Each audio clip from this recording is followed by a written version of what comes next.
Hey guys, welcome back to our channel Sharma ji का बेटा imbibe complex concepts. अभी तक हम सभी यही पढ़ते आए हैं कि भारत में टेक्नोलॉजी बाहर के लोगों द्वारा लाई गई है, लेकिन सिनौली में खुदाई के दौरान ASI यानी आर्कियोलॉजिकल सर्वे ऑफ इंडिया को कुछ ऐसी चीजें मिली जिसने भारत के पूरे इतिहास पर ही सवाल खड़े कर दिए हैं। इस जगह पर कुछ ऐसी कब्रें मिली हैं जिनके अंदर महिलाओं के पैर काटकर उन्हें दफन किया गया है। इसके अलावा वहाँ युद्ध में इस्तेमाल होने वाली तलवारें, ढाल और एक घोड़े से चलने वाला रथ भी पाया गया है। आज हम इस वीडियो में यही जानेंगे कि सिनौली की खोज में मिलने वाली ऐसी कौन सी चीजें हैं जो इतिहास को दोबारा लिखने पर मजबूर कर रही हैं। दरअसल ये साइट पिछले कुछ दिनों से चर्चा में आई है क्योंकि सीक्रेट्स ऑफ सिनौली नाम की एक डॉक्यूमेंट्री को डिस्कवरी प्लस द्वारा रिलीज किया गया है। मनोज वाजपेयी ने इसे नरेट किया है। आइए सबसे पहले ये जानते हैं कि इस ऐतिहासिक खोज की शुरुआत कैसे हुई थी। दरअसल सिनौली नाम का एक गांव उत्तर प्रदेश के बागपत जिले में आता है, जो हमारे देश की राजधानी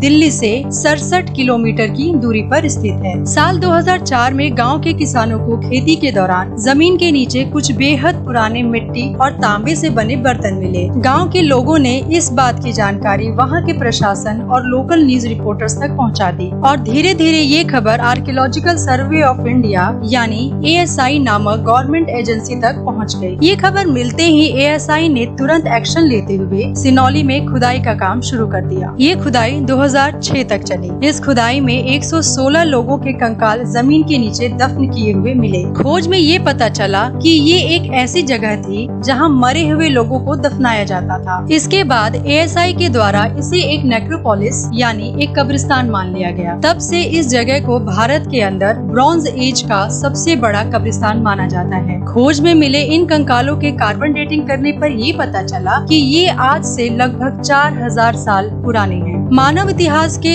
इस काल को ब्रॉन्ज एज यानी कांस्य युग के नाम से जाना जाता है और तब हमारे भारत के अंदर सिंधु घाटी सभ्यता थी। हड़प्पा और मोहनजोदड़ो जैसे मशहूर प्राचीन शहर इसी सभ्यता का हिस्सा हुआ करते थे। अब ASI के सामने ये सवाल था कि ये कब्रिस्तान और बर्तन वगैरह जो खोजे गए थे, इनका सिंधु घाटी सभ्यता से कोई संबंध है या नहीं, क्योंकि सिनौली में खोजे गए ये ताबूत सिंधु घाटी सभ्यता के ताबूतों से काफी अलग थे। असल में इन ताबूतों को खड़ा रखने के लिए इनमें नीचे की तरफ पाए बने हुए थे, जो कि इतिहास में पहली बार देखा गया था। इसके अलावा इन कब्रों में ताबूतों के साथ ही और भी बहुत चीजें दफन की हुई थी, जिसमें मिट्टी और तांबे से बने हुए बर्तनों के साथ ही कुछ युद्ध में इस्तेमाल होने वाली चीजें भी शामिल थी। इन सभी वस्तुओं और इन कब्रों के बड़े बड़े आकारों से ये अंदाजा लगाया गया है कि ये शायद युद्ध में लड़ने वाले महान योद्धाओं की कब्रें हैं और शायद इसलिए इन्हें दफन करने में इतनी ज्यादा मेहनत की गई है। इन सब के अलावा यहाँ खोजे गए कुछ कब्रों के नीचे अंडरग्राउंड चैम्बर्स पाए गए हैं। इन चैम्बर्स के अंदर कटोरे जैसे दिखने वाले कई बर्तन रखे हुए थे। इन सभी ताबूतों में एक ताबूत ऐसा भी था जिसके ऊपर अजीब और रहस्यमयी तरीके की कलाकृतियाँ बनी हुई थी। ASI के रिसर्चर्स इस बात से काफी हैरान थे कि सिनौली में खोजी गई ये चीजें सिंधु घाटी सभ्यता की चीजों से बिल्कुल अलग थी और ये चीजें वैदिक संस्कृति में बताए गए रीति रिवाजों से काफी ज्यादा मेल खा रही थी। कुछ लोगों का दावा है कि इस खोज से रिसर्चर्स शायद ये साबित करने में सफल हो सकते हैं कि महाभारत काल्पनिक नहीं था। इतिहास के लिहाज से ये एक बहुत महत्वपूर्ण खोज थी, लेकिन फिर भी 2005 में शुरू हुई इस खुदाई को 2006 में बंद कर दिया गया। उसके बाद ये मामला ठंडा पड़ गया और कई साल तक इस जगह पर कोई और खुदाई नहीं की गई। लेकिन साल 2018 में कुछ ऐसा हुआ जिसने इस जगह को फिर से सुर्खियों में ला दिया। दरअसल इस बार भी गांव में खेती कर रहे किसानों को हल चलाते समय जमीन के नीचे कुछ प्राचीन और रहस्यमयी चीजें मिली थी। ASI को जैसे ही इस मामले की खबर मिली तो वे यहाँ दोबारा खोजबीन करने पहुँच गए और इस बार यहाँ खुदाई में कुछ ऐसी चीजें मिली जिसने भारत के पूरे इतिहास पर ही सवाल खड़े कर दिए हैं। दरअसल खोजकर्ताओं को यहाँ इस बार बर्तनों और ताबूतों के अलावा युद्ध में इस्तेमाल होने वाली तलवारें, ढाल और एक घोड़े से चलने वाला रथ भी मिला है। अगर तलवारों की बात करें तो ये कई अलग अलग जगहों पर मिली है, जिसमें वो ताबूत वाली कब्रें कब्रें भी शामिल हैं। इसके अलावा इस पूरी खोज में सबसे महत्वपूर्ण उस रथ की खोज को माना गया है, क्योंकि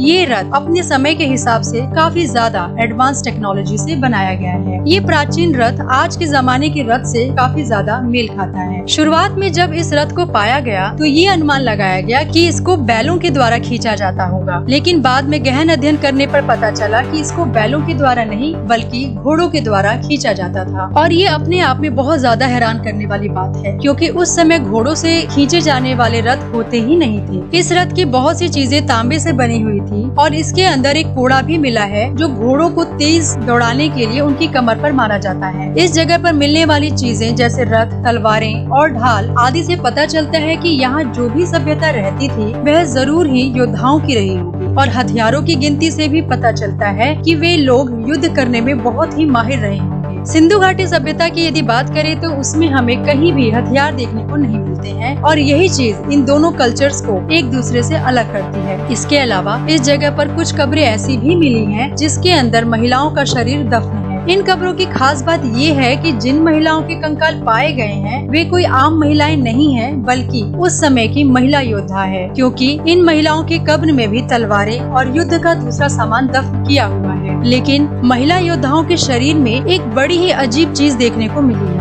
इन सभी महिलाओं के पैर कटे हुए हैं और ऐसा एक दो में नहीं बल्कि हर एक महिला के कंकाल भी देखने को मिला है। इन महिलाओं के पैर क्यों कटे हैं इस बारे में रिसर्चर्स को अभी तक कुछ पता नहीं चल पाया है, लेकिन 4000 साल पहले फीमेल वॉरियर्स का होना अपने आप में एक बहुत बड़ी बात है। अब चूंकि सिंधु घाटी सभ्यता में कहीं पर भी इस तरह की चीजें जैसे तलवार, रथ, घोड़े और ढाल आदि देखने को नहीं मिलती हैं, इसलिए इतिहास में अभी तक यही माना गया है कि भारत को ये सब चीजें दूसरे देशों से आए लोगों के द्वारा दी गई है। और यही वजह है कि दूसरे देशों की सभ्यताओं को हमेशा भारतीय सभ्यता से ज्यादा एडवांस माना गया है। लेकिन सिनौली गांव में हुई इस खोज ने इतिहासकारों को एक बार फिर से सोचने को मजबूर कर दिया है, क्योंकि इस खोज में मिली ये चीजें बताती हैं कि प्राचीन भारतीय सभ्यता के लोग टेक्नोलॉजी के लिए दूसरों देश की सभ्यताओं पर निर्भर नहीं थे। यदि हम इतिहास पर गौर करें तो उसमें हमें अभी तक यही बताया गया है कि हड़प्पा सभ्यता का जब विनाश होना शुरू हुआ तब लोग हड़प्पा को छोड़कर यहाँ आकर बस गए थे, जिस एरिया में आज सिनौली गांव है। लेकिन सिनौली में मिले सबूतों से ये भी पता चलता है कि यहाँ रहने वाले लोग हड़प्पा के लोगों से बिल्कुल अलग थे, क्योंकि सिनौली में जिन लोगों के कंकाल पाए गए हैं उन लोगों का कल्चर हड़प्पा के लोगों के कल्चर से बिल्कुल अलग था। तब सवाल ये उठता है कि अगर ये लोग हड़प्पा सभ्यता के नहीं थे तो फिर ये लोग कौन थे? इस पर रिसर्चर्स और इतिहासकारों का मानना है कि सिनौली के लोग सिंधु घाटी सभ्यता से बिल्कुल अलग थे, यानी एक ही समय पर भारत में दो अलग अलग कल्चर्स के लोग रहा करते थे। हालांकि अभी भी इस मामले पर रिसर्च चल रही है और जब तक ये रिसर्च पूरी नहीं हो जाती इस बात को पूरे दावे के साथ नहीं कहा जा सकता। अब ये देखना होगा कि जब ये रिसर्च पूरी होगी तो इनमें से कितने अनुमान सच निकलते हैं।